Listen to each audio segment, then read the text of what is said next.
ಏಯ್ತಿಂದಲೇ ಕಲಿಕೆಯಲ್ಲಿ ಮುಂದೆ ಇದ್ದೆ. ನಾರ್ಮಲ್ ಡೇಸಲ್ಲಿ ಬೆಳಿಗ್ಗೆ 6 ಗಂಟೆ ಹೊತ್ತಿಗೆ ಹೇಳ್ತಾ ಇದ್ದೆ.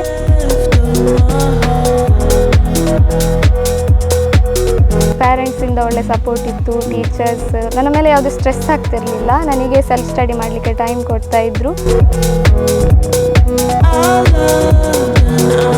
ಸ್ಕೂಲಲ್ಲಿ ಸಿಂಗಿಂಗ್ ಕಾಂಪಿಟೇಷನ್ ಎಲ್ಲ ಇದ್ದರೆ ಪಾರ್ಟಿಸಿಪೇಟ್ ಮಾಡ್ತಾ ಇದ್ದೆ. ಹಾಗೆ ರೋಲ್ ಪ್ಲೇ ಕಾಂಪಿಟೇಷನಲ್ಲಿ ಸಹ ಪಾರ್ಟಿಸಿಪೇಟ್ ಮಾಡಿದ್ದೆ 9th. ಮುಂದುವರಿದು ಇಂಜಿನಿಯರಿಂಗ್ ಫೀಲ್ಡಲ್ಲಿ ಏನಾದರೂ ಅಚೀವ್ ಮಾಡಬೇಕು ಅಂತ ಉಂಟು. ಅಂದಾವರೆ ಮುಂದಾವರೆ ಮತ್ತೆ ತಾವರೆ ಪುಷ್ಪ ಚಂದಕ್ಕಿ ಮಾಲೆ ಬಿಲ್ಪತ್ರೆ ಮಾದೇವ ನಿಮ್ಗೆ 620ಕ್ಕಿಂತ ಹೆಚ್ಚು ಅಂಕ ಗಳಿಸ್ತಾರೆ ಅಂತೇಳಿ ನಿರೀಕ್ಷೆ ಮಾಡಿದೆವು. ಸಾಂಗ್ಗಳೆಲ್ಲ ಭಾಗವಹಿಸ್ತಿದ್ದೆ, ಅದರಲ್ಲಿ ಸಹ ಇದು ತುಂಬ ಅಚೀವ್ಮೆಂಟ್ಸ್ ಮಾಡಿದ್ದಾಳೆ.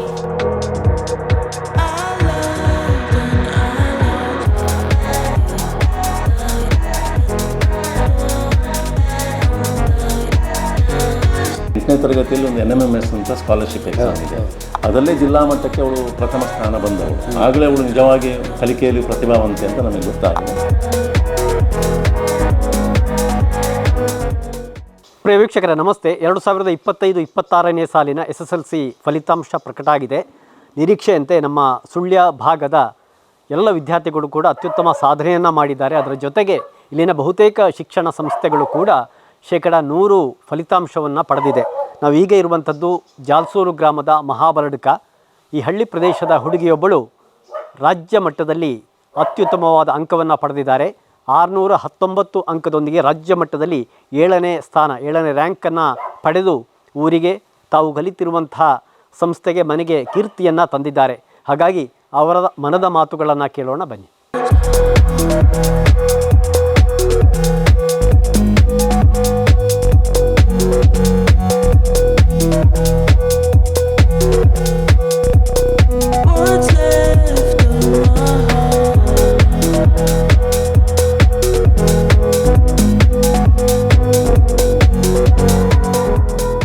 ಪ್ರಿಯ ವೀಕ್ಷಕರೇ, SSLC ಪರೀಕ್ಷೆ ಎನ್ನುವಂಥದ್ದು ಒಂದು ಶೈಕ್ಷಣಿಕ ಜೀವನದ ಬಹಳ ದೊಡ್ಡ ಮೈಲಿಗಲ್ಲು. ಹಾಗಾಗಿ ಸಾಕಷ್ಟು ನಿರೀಕ್ಷೆ ಕೂಡ ವಿದ್ಯಾರ್ಥಿಗಳಿಗೆ ಇರ್ತದೆ. ಅಂಥ ನಿರೀಕ್ಷೆಯೊಂದಿಗೆ ಈ ಬಾರಿ ರಾಜ್ಯ ಮಟ್ಟದಲ್ಲಿ ಸ್ಥಾನವನ್ನು ಪಡೆದಿರುವವರು ಈ ಜಾಲ್ಸೂರು ಗ್ರಾಮದ ಮಹಾಬಲಡ್ಕದವರು ಅಶ್ವಿತಾ MD ಅವರು. ಅಶ್ವಿತಾ ನಮ್ಮೊಂದಿಗಿದ್ದಾರೆ. ಅಶ್ವಿತಾ, ಸ್ವಾಗತ ಮತ್ತು ಅಭಿನಂದನೆಗಳು. Thank you sir. ನಿರೀಕ್ಷೆ ಮಾಡಿದ್ರಾ? 619 ನಿರೀಕ್ಷೆ ಮಾಡಿದ್ರಾ ಅಥವಾ ಜಾಸ್ತಿ ಮಾಡಿದ್ರಾ, ಹೇಗೆ? 615, 16. ಹಾಂ, ನಿರೀಕ್ಷೆಗಿಂತ ಜಾಸ್ತಿ ಬಂತು ಆದರೆ ಅಲ್ವಾ? ಓಕೆ. ನಿಮ್ಮ ವೈಯಕ್ತಿಕವಾದ ಪರಿಚಯವನ್ನು ನಮ್ಮ ವೀಕ್ಷಕರಿಗೆ ಮಾಡಿಕೊಡಿ. ನನ್ನ ಹೆಸರು ಅಶ್ವಿತಾ MD. ನಾನು ಮಹಾಬಲಡ್ಕ ಜಾಲ್ಸೂರು ಗ್ರಾಮದಲ್ಲಿಯೇ ನಿವಾಸಿಯಾಗಿದ್ದೇನೆ. ನನ್ನ ತಂದೆ ದಾಮೋದರ M, ತಾಯಿ ಶೀಲಾವತಿ S.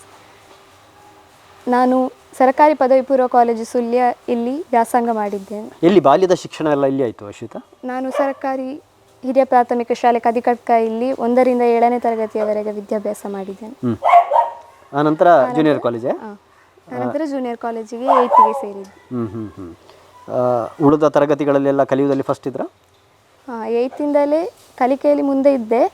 ಆದರೂ 10th ಆಗುವಾಗ ಇನ್ನೂ ಚೂರು ಹೆಚ್ಚು ಎಫರ್ಟನ್ನು ಹಾಕಲಿಕ್ಕೆ ಸ್ಟಾರ್ಟ್ ಮಾಡಿದೆ. ಎಷ್ಟು ಮಾರ್ಕ್ಸ್ ಬಂತು ಯಾವುದರಲ್ಲಿ ಸಬ್ಜೆಕ್ಟ್ ವೈಸ್?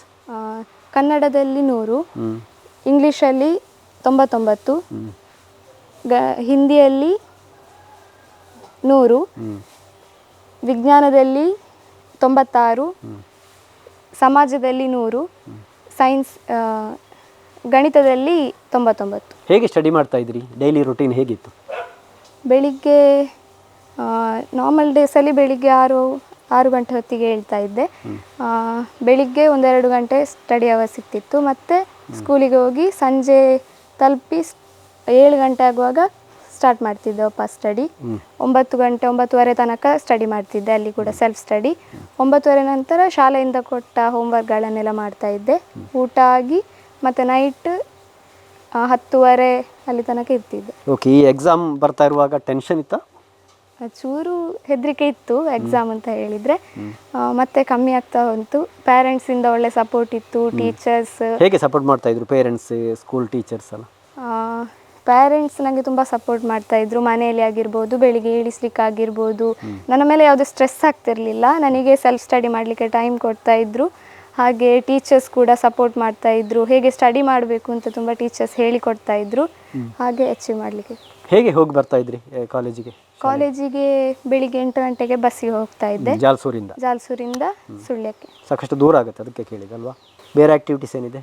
ಬೇರೆ ಸ್ಕೂಲಲ್ಲಿ ಸಿಂಗಿಂಗ್ ಕಾಂಪಿಟೇಷನ್ ಎಲ್ಲ ಇದ್ದರೆ ಪಾರ್ಟಿಸಿಪೇಟ್ ಮಾಡ್ತಾ ಇದ್ದೆ. ಹಾಗೆ ರೋಲ್ ಪ್ಲೇ ಕಾಂಪಿಟೇಷನಲ್ಲಿ ಸಹ ಪಾರ್ಟಿಸಿಪೇಟ್ ಮಾಡಿದ್ದೆ 9th.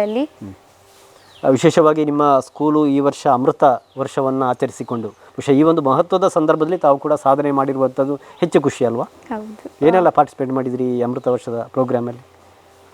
ಈ ವರ್ಷದಲ್ಲಿ ಪ್ರತಿಭಾ ಕಾರಂಜಿ ಆಗಿರ್ಬೋದು, ಪ್ರತಿಭಾರಂಜಿಯಲ್ಲಿ ಭಾವಗೀತೆ, ಜಾನಪದ ಗೀತೆ ಕಾಂಪಿಟೇಷನ್ಗಳಲ್ಲಿ ಭಾಗವಹಿಸಿದ್ದೇನೆ.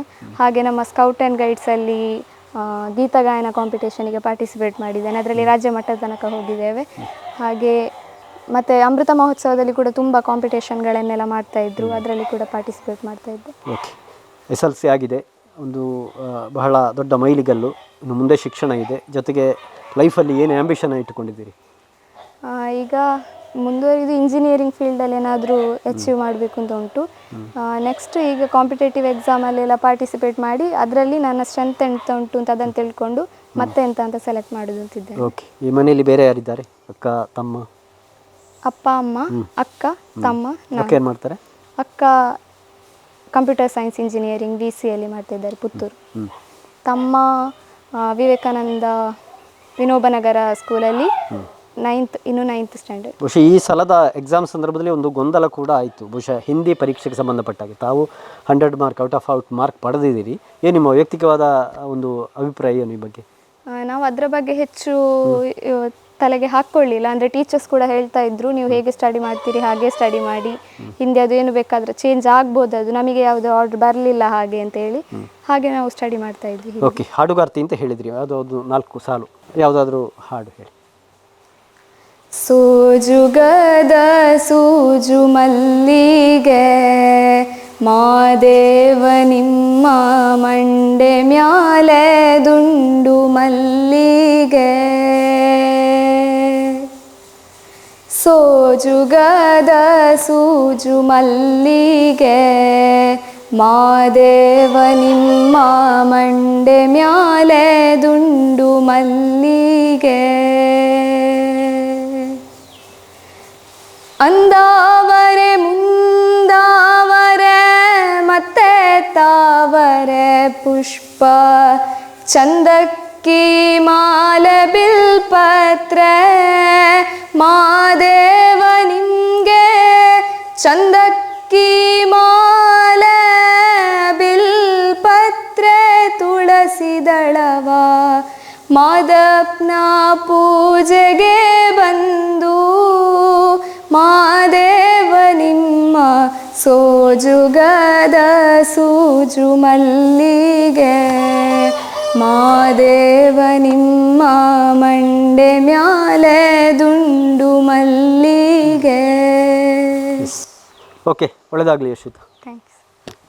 ಪ್ರಿಯ ವೀಕ್ಷಕರೇ, ರಾಜ್ಯ ಮಟ್ಟದಲ್ಲಿ ಸಾಧನೆಯನ್ನು ಮಾಡಿರುವಂಥ ಅಶ್ವಿತಾ ಅವರ ಮಾತುಗಳನ್ನು ಕೇಳಿದ್ರಿ. ನಮ್ಮೊಂದಿಗೆ ಅವರ ಪೋಷಕರು ಇದ್ದಾರೆ, ತಾಯಿ ಶೀಲಾವತಿಯವರು, ತಂದೆ ದಾಮೋದರ್ ಅವರು, ಅದೇ ರೀತಿ ತಮ್ಮ ಎಲ್ಲರೂ ಕೂಡ ಇದ್ದಾರೆ. ಅವರನ್ನು ಕೂಡ ಮಾತಾಡಿಸೋಣ. ತುಂಬ ಒಳ್ಳೆಯ ಸಾಧನೆ ಮಾಡಿದ್ದಾರೆ ಮಗಳು. ಏನನ್ನಿಸ್ತಾ ಇದೆ ದಾಮೋದರ್? ಖುಷಿ ಅನಿಸ್ತದೆ ಸರ್. ಒಂದು ಅಚೀವ್ ಮಾಡ್ತಾರೆ. ನಿರೀಕ್ಷೆ ಮಾಡಿದ್ರಾ ನೀವು? ನಿರೀಕ್ಷೆ ಮಾಡಿದ್ದೆವು. ನಾವೊಂದು 620ಕ್ಕಿಂತ ಹೆಚ್ಚು ಅಂಕ ಗಳಿಸ್ತಾರೆ ಅಂತೇಳಿ ನಿರೀಕ್ಷೆ ಮಾಡಿದ್ದೆವು. ಆ ಟಾರ್ಗೆಟನ್ನು ರೀಚ್ ಮಾಡಿದ್ದಾರೆ ಅಂತ ಅನಿಸ್ತದೆ. ಓಕೆ, ಹೇಗೆ ಹಾರ್ಡ್ ವರ್ಕ್ ಮಾಡ್ತಾ ಇದ್ರು? ಹೌದು, ಹಾರ್ಡ್ ವರ್ಕ್ ಮಾಡ್ತಾಯಿದ್ರು ಸರ್. ಬೆಳಿಗ್ಗೆ ಸಂಜೆ ಹಾರ್ಡ್ ವರ್ಕ್ ಮಾಡ್ತಾಯಿದ್ರು. ಅಮ್ಮನಿಗೆ ಏನು ಅನ್ನಿಸ್ತಾ ಇದೆ? ಹೇಗಿರ್ತಾರೆ ಮನೆಯಲ್ಲಿ ಅಶ್ವಿತಾ? ಖುಷಿ ಅಲ್ವಾ? ಆನಂದ ಬಾಷ್ಪ ಅಮ್ಮನಿಗೆ, ಶೀಲಾವತಿಯವರಿಗೆ. ಬಹುಶಃ ಮನೆ ಕೆಲಸದಲ್ಲಿ ಕೂಡ ಭಾಗವಹಿಸ್ತಾರಾ? ಹೇಳ್ಕೊಳ್ತಾ ಇದ್ರಾ ಎಷ್ಟು ಮಾರ್ಕ್ಸ್ ಬರ್ಬೋದು ಅಂತ? ಅವಳಿಗೆ 615 ಎಬವ್ ಅಂತ ಹೇಳ್ತಾ ಇದ್ಲು. ಮ್ಯಾಥ್ಸ್ ಅಲ್ಲಿ ಏನೋ ಸ್ವಲ್ಪ ಇದಾಗಿದೆ ಅಷ್ಟೇ, ಔಟ್ ಬರ್ಬೋದು ಅಂತ ಹೇಳಿದ್ಲು. ಸೈನ್ಸ್ ಸ್ವಲ್ಪ ಟಫ್ ಇತ್ತು. ತಮ್ಮನ ಹೆಸರೇನು? ಅಜಿತ್ ಕೃಷ್ಣ. ಅಜಿತ್ ಕೃಷ್ಣ. ಯಾವ ಕ್ಲಾಸು? 9th. ಯಾವ ಸ್ಕೂಲು? ವಿವೇಕಾನಂದ ವಿದ್ಯಾಸಂಸ್ಥೆ. ಓಕೆ. ಅಕ್ಕ ಸಾಧನೆ ಮಾಡಿದ್ದಾರೆ, ಏನು ಅನ್ನಿಸ್ತಾ ಇದೆ? ತುಂಬ ಖುಷಿ ಆಗ್ತಿದೆ. ಮತ್ತು ಇದು ಮೊದಲೇ ಸಾಂಗ್ಗಳೆಲ್ಲ ಭಾಗವಹಿಸ್ತಿದ್ದೆ. ಅದರಲ್ಲಿ ಸಹ ಇದು ತುಂಬ ಅಚೀವ್ಮೆಂಟ್ಸ್ ಮಾಡಿದ್ದಾಳೆ. ರೋಲ್ ಪ್ಲೇ ಆಗಿರ್ಬೋದು, ಮತ್ತು ಸ್ಕೌಟ್ ಗೈಡಲ್ಲಿ ಗೀತಗಾಯನ ಸ್ಪರ್ಧೆ ಅದರಲ್ಲಿ ಸಹ ಇದು ರಾಷ್ಟ್ರ ಮಟ್ಟಕ್ಕೆ ಹೋಗಿದ್ದಾರೆ. ಹಾಗೆ ಇದರಲ್ಲಿ ಸಹ ಎಕ್ಸ್ಪೆಕ್ಟ್ ಮಾಡಿದ್ವಿ ಇಷ್ಟು ಮಾರ್ಕ್ ಬರ್ಬೋದು, ಹಾಗೆ ತುಂಬ ಖುಷಿ ಆಗ್ತದೆ. ಓಕೆ, ಬಹುಶಃ ಬರುವ ವರ್ಷ ಆ ಸಾಧನೆ ನಿನ್ನದು ಕೂಡ ಅಲ್ವಾ? ಟ್ರೈ ಮಾಡ್ತೀಯಲ್ಲ? ವೀಕ್ಷಕರೇ, ಈಗಾಗಲೇ ರಾಜ್ಯ ಮಟ್ಟದಲ್ಲಿ ಸಾಧನೆಯನ್ನು ಮಾಡಿರುವಂಥ ಅಶ್ವಿತ್ ಅವರ ಮನದ ಮಾತುಗಳನ್ನು, ಅವರ ಪೋಷಕರೆಲ್ಲ ಮಾತುಗಳನ್ನು ಕೇಳಿದ್ರಿ. ಈಗ ನಾವು ಸುಳ್ಯ ಸರ್ಕಾರಿ ಪದವಿ ಪೂರ್ವ ಕಾಲೇಜಿನ ಈ ಪ್ರೌಢಶಾಲಾ ವಿಭಾಗದಲ್ಲಿದ್ದೇವೆ. ನಮ್ಮೊಂದಿಗೆ ಉಪಪ್ರಾಂಶುಪಾಲರು, ಈ ಪ್ರೌಢಶಾಲಾ ವಿಭಾಗದ ಮುಖ್ಯಸ್ಥರು ಆಗಿರುವಂಥ ಪ್ರಕಾಶ್ ಮುಡಿತಾಯ ಅವರಿದ್ದಾರೆ. ಸರ್ ನಮಸ್ತೆ. ನಮಸ್ತೆ, ಅಭಿನಂದನೆಗಳು. ಧನ್ಯವಾದ. ಅಮೃತ ವರ್ಷ ತುಂಬ ಖುಷಿಯಿಂದ ಕಳೆದಿದೆ. ಬಹುಶಃ ಆ ಖುಷಿಗೆ ಮತ್ತೊಂದು ಸೇರ್ಪಡೆಯಾಗಿ ರಾಜ್ಯ ಮಟ್ಟದಲ್ಲಿ ಇಲ್ಲಿನ ಒಬ್ಬ ವಿದ್ಯಾರ್ಥಿನಿ ಸಾಧನೆ ಮಾಡಿದ್ದಾಳೆ. ಏನು ಅನ್ನಿಸ್ತಾ ಇದೆ? ಬಹಳ ಖುಷಿ ಆಗ್ತಾ ಇದೆ. ಯಾಕೆಂದರೆ ಅಮೃತ ಮಹೋತ್ಸವ ವರ್ಷದ ಹಿಂದಿನ ವರ್ಷವೇ ನಮಗೆ ರ್ಯಾಂಕಿನ ವರ್ಷ ಆಗಿತ್ತು. ಅಮೃತ ಮಹೋತ್ಸವ ವರ್ಷವೂ ಅಮೃತ ಸಿಗಬೇಕು ಅಂತ ಇತ್ತು. ಅದನ್ನು ವಿದ್ಯಾರ್ಥಿನಿ ಸಾಧಿಸಿ ತೋರಿಸಿದ್ದಾರೆ. ತುಂಬ ಸಂತೋಷ ಆಗ್ತದೆ ಮತ್ತು ಹೆಮ್ಮೆ ಆಗ್ತದೆ. ಓಕೆ, ಹೇಗಿದ್ದಾರೆ ಅಶ್ವಿತನ ಬಗ್ಗೆ ಹೇಳೋದಾದರೆ? ಅಶ್ವಿತ ಒಂದು ಬಹುಮುಖ ಪ್ರತಿಭೆ. ಅವಳು ಎಲ್ಲ ಕ್ಷೇತ್ರದಲ್ಲಿ ಇರುವವಳು. ಸ್ವಲ್ಪ ಅಂತರ್ಮುಖಿ, ಹೀಗೆ ನೋಡುವಾಗ ಬಹಳ ಅಂತರ್ಮುಖಿ, ಬಟ್ ಪ್ರತಿಭಾನ್ವಿತೆ. ಅವಳ ಪ್ರತಿಭೆ ನಮಗೆ ಮೊದಲೇ ಗೊತ್ತಾಗಿತ್ತು. ಹೇಗೆ ಅಂತ ಹೇಳಿದರೆ 8ನೇ ತರಗತಿಯಲ್ಲಿ ಒಂದು NMMS ಅಂತ ಸ್ಕಾಲರ್ಶಿಪ್ ಎಕ್ಸಾಮ್ ಇದೆ.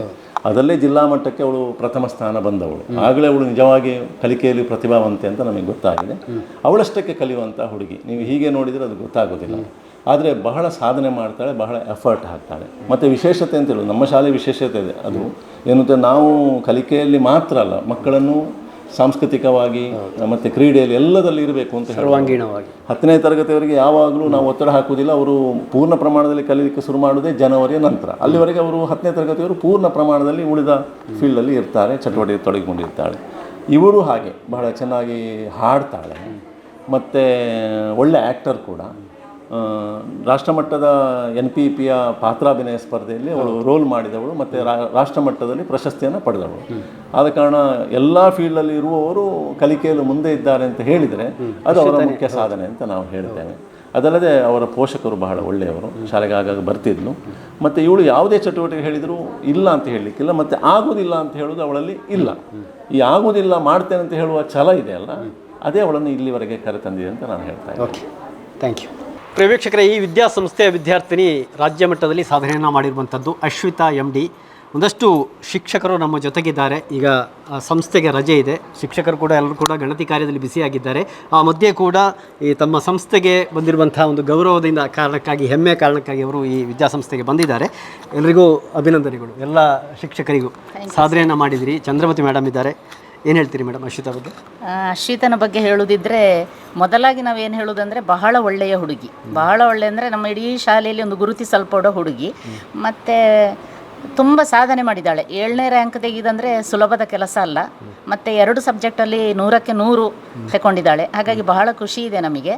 ಮುಖ್ಯವಾಗಿ ಅವಳು ಏನು ಅಂತ ಹೇಳಿದರೆ, ಅವಳಷ್ಟಕ್ಕೆ ಅವಳು ಕಲಿಕೆ ಮಾಡುವಂಥದ್ದು ಬಹಳ ಅವಳಷ್ಟಕ್ಕೆ ಮಾಡ್ತಾಳೆ. ನಾವು ಏನಾದರೂ ಒಂದು ವಿಷಯ ಹೇಳಿದ ತಕ್ಷಣ ಅದನ್ನು ಮತ್ತೆ ಹೇಗೆ ಮೇಡಮ್ ಅಂತ ಕೇಳುವಾಗಿಲ್ಲ. ಅವಳೇ ಆಲೋಚನೆ ಮಾಡ್ತಾಳೆ, ಅವಳೇ ಸ್ಟಡಿ ಮಾಡ್ತಾಳೆ. ಎಲ್ಲಿಂದೆಲ್ಲ ಅದಕ್ಕೆ ಬೇಕಾದಂಥದ್ದು ಪೂರಕ ಸಾಮಗ್ರಿ ಅವಳೇ ತೆಕ್ಕೊಂಡು ಅದನ್ನು ಸ್ಟಡಿ ಮಾಡ್ತಾಳೆ. ಸ್ವಕಲಿಕೆಗೆ ಬಹಳ ಹೆಚ್ಚು ಒತ್ತು ಕೊಡ್ತಾಳೆ. ಮತ್ತು ಶಾಲೆಯಲ್ಲಿರುವಾಗಲೂ ನಾವು ಅವಳು ಒಳ್ಳೆಯ ಹಾಡುಗಾರ್ತಿ. ಹಾಗಾಗಿ ಯಾವ ಸಲ ನಾವು ನಾಳೆ ಎಕ್ಸಾಮ್ ಅಂದರೆ ಇವತ್ತು ಒಂದು ಹಾಡಬೇಕಮ್ಮ ನೀನು ಅಂತ ಹೇಳಿದರೆ ಒಂದ್ಸಲ ಹೀಗೆ ನಮ್ಮನ್ನು ನೋಡ್ತಾಳೆ. ನೋಡಿ ಒಂದು ಆಚೆ ಹೋಗಿ ಒಂದು ಸ್ವಲ್ಪ ಯೋಚನೆ ಮಾಡಿಕೊಂಡು ಬರ್ತಾಳೆ. ಮತ್ತೆ ಹೋದರೆ ಪ್ರೈಸೇ ಹಾಡುಗಾರಿಕೆ. ಆಮೇಲೆ ಇನ್ನೊಂದು ಏನು ಅಂತ ಹೇಳಿದರೆ, ಅವಳು ಮೌನವಾಗಿರೋದು. ಯಾವಾಗಲೂ ಹಾಗೆ, ಅದು ತುಂಬ ಅಂಕ ಪಡೆಯೋರು ಸ್ವಲ್ಪ ಮೌನವಾಗೇ ಇರ್ತಾರೆ. ಅವರೊಳಗೆ ಅವರು ಕೆಲಸ ಮಾಡ್ತಾ ಇರ್ತಾರೆ. ಏನಿದ್ರು ವಿಷಯವನ್ನು ಗ್ರಹಿಸೋದು, ನೋಡೋದು, ವೀಕ್ಷಿಸೋದು ಅದು ಮಾಡ್ತಾಳೆ. ಹಾಗಾಗಿ ಬಹಳ ಒಳ್ಳೆಯ ಮೌನ ಸಾಧಕಿ ಅಂತ ಹೇಳ್ಬೋದು ಅವಳನ್ನು. ನಮಗೆಲ್ಲರಿಗೂ ಇಷ್ಟ ಆದ ಹುಡುಗಿ. ಮತ್ತು ನಮ್ಮ ಶಾಲೆಗೆ ಕಳೆದ ಸಲ 2 ರ್ಯಾಂಕ್ ಬಂದಿತ್ತು. ಈ ಸಲ 1 ರ್ಯಾಂಕ್ ತಂದು ಕೊಡಲಿಕ್ಕೆ ಅವಳು ಕೆಲಸ ಮಾಡಿದ್ದಾಳೆ, ಶ್ರಮಿಸಿದ್ದಾಳೆ. ಹಾಗಾಗಿ ನಮ್ಮ ಶಾಲೆಯ ಪರವಾಗಿ ಅವಳಿಗೆ ಅತ್ಯಂತ ಪ್ರೀತಿಯಿಂದ ಅಭಿನಂದನೆಗಳನ್ನು ಸಲ್ಲಿಸ್ತೇವೆ ಸರ್. ಪ್ರಿಯ ವೀಕ್ಷಕರೇ, ಕೇಳಿದ್ರಲ್ಲ ಅಶ್ವಿತಾ ಅವರ ಮಾತುಗಳನ್ನು. ಅದೇ ರೀತಿ ಪೋಷಕರು ಮತ್ತು ತಮ್ಮ ಎಲ್ಲರೂ ಕೂಡ ಮಾತನಾಡಿದ್ದಾರೆ. ಒಂದು ಹಳ್ಳಿ ಪ್ರದೇಶದ ಪ್ರತಿಭೆ ಇವತ್ತು ಶೈಕ್ಷಣಿಕ ಸಾಧನೆಯಿಂದ ರಾಜ್ಯ ಮಟ್ಟದಲ್ಲಿ ಬೆಳಗಿದ್ದಾರೆ. ಸುದ್ದಿ ಸಂಸ್ಥೆಯ ವತಿಯಿಂದಲೂ ಕೂಡ ಅಭಿನಂದನೆಯನ್ನು ಹೇಳ್ತಾ, ಮಹಾಬಲಡ್ಕದ ಅವರ ಮನೆಯಿಂದ ಕ್ಯಾಮರಾ ಪರ್ಸನ್ ಕೌಶಿಕ್ ರಾಮ್ ಬಳ್ಳಕ್ಕ ಜೊತೆ ನಾನು ದುರ್ಗಾಕುಮಾರ್ ನಾಯರ್ಕೆರೆ, ಸುದ್ದಿ ನ್ಯೂಸ್, ಸುಳ್ಯ.